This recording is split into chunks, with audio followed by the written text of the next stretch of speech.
Chris Walker has one of the greatest highlight reels of all time. His senior highlights have over 400,000 views. Practically every defender in the country has watched it wishing they could play like him. After this highlight reel dropped, every pole in the country was trying to throw toe drags. He has some of the most ridiculous stick skills and checks I've ever seen. He's able to balance throwing heavy checks and still keeps his feet moving. After dominating every high school field he stepped onto, he headed to Georgetown to play. He got some time with the Hoyas, but ultimately, a play style like this doesn't translate great to college ball. Still, this will always be one of the greatest highlight reels, and today I'll show you how you can play like Chris Walker. Don't forget to like, subscribe, and join the G League family. Here's our first clip.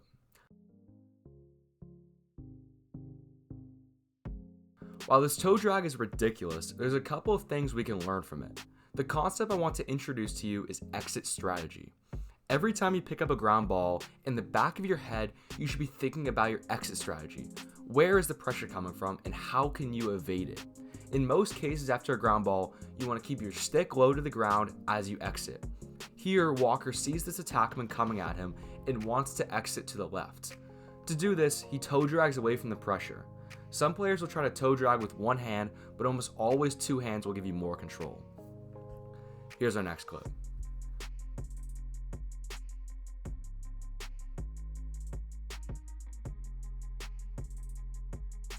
Walker is pressing out on his man at the midline. For most players, this is going to be a bad idea, but Walker is athletic enough to stay with his man out here. We can still learn a lot from this clip though. To start, Walker is insistent on sending his man down the sideline. In positions like this, the sideline can act as another defender, giving you more freedom to throw checks. Walker proceeds to throw one of my favorite checks in lacrosse, the ding dong. This check is super low risk and high reward when you're in the open field. To do it, you need to bring your stick over your matchup's head, and the key is that your matchup can't see where your stick is above them. They will think you're trying to go over the head and bring their stick forward. At this moment, you'll hammer back down onto your matchup stick for the takeaway. Here's our next clip.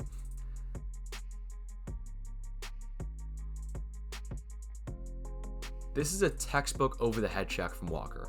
There's a couple key points here though. The first is why he threw the check in this situation. Walker is extremely far out from the cage, giving him time to recover if he misses the check. The second key is the middy's dodging angle. The middy is dodging sideways instead of at Walker. This means if Walker misses the check, the dodger hasn't made much new ground at the cage. The last key is the one-hand cradle from the middy. When Walker sees the middy move his hand out behind in a one-hand cradle, he knows it's the perfect opportunity to go over the head. On this over the head, Walker can jump up and using his height, strip the middy without even moving forward. If he missed this check, his positioning still would have been fine. I can guarantee you will improve more in 30 days than you have in the last 6 months if you work with the G League coach and follow our personalized training program. If you don't, we will give you all your money back.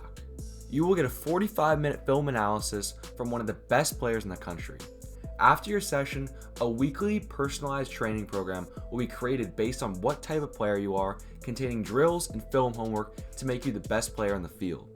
As a bonus, we will also give you a weekly lacrosse lifting plan and a complete evaluation sheet of your game.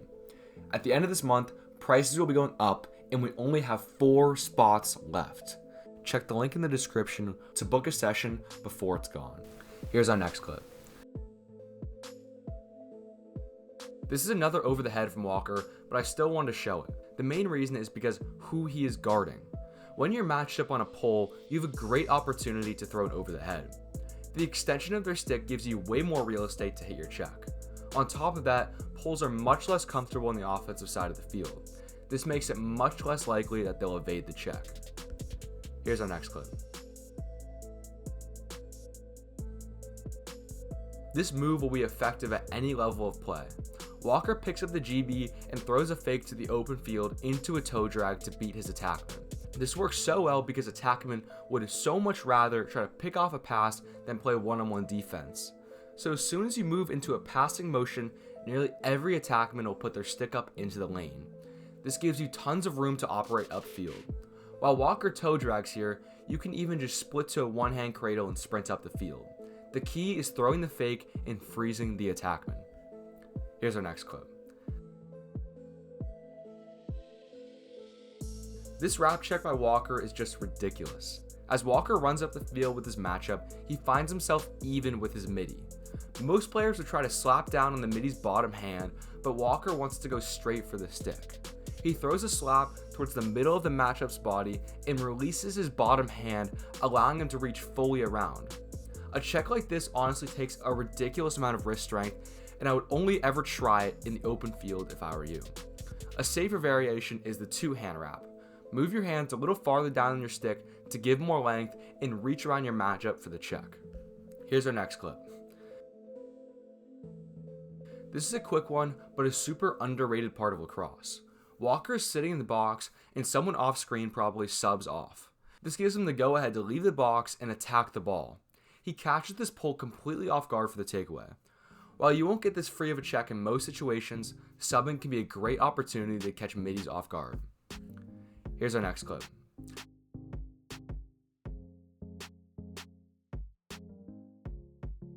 Walker's playing this matchup off a dead start. Since he's so athletic, he closes the 5 yards given. The key here is the loose top hand poke check.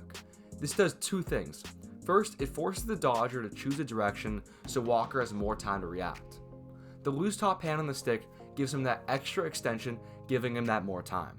In this case, he perfectly hits the check and is able to get the takeaway on the midi. Many times by poking the middle of your matchup's body, you can get a takeaway on the split dodge. When Walker misses the ground ball, he gooses it away from pressure to get it on the second try. This goose is super effective because no one else is around him, so he knows he'll get an uncontested ground ball. Here's our next clip.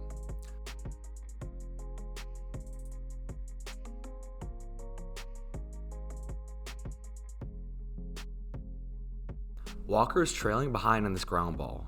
His teammate is applying heavy pressure on the right side. What I want you to notice is where Walker applies his pressure. He knows that his teammate will contain the right side of the attackman, so his goal is to seal the left side completely. This lets the two of them squeeze the attackman into a double for the takeaway. Again, Walker throws a fake to the open field, freezing the attackman, and then splits up field for the clear. Walker's highlight reel will forever be one of the most fun things to watch in the world. While most of us can't play like Walker, I still hope you learned something. I hope the style of LSM never fades from the game of lacrosse. If you enjoyed this video, make sure to like and subscribe, and check the link in the description if you wanted to get recruited at any school in the country.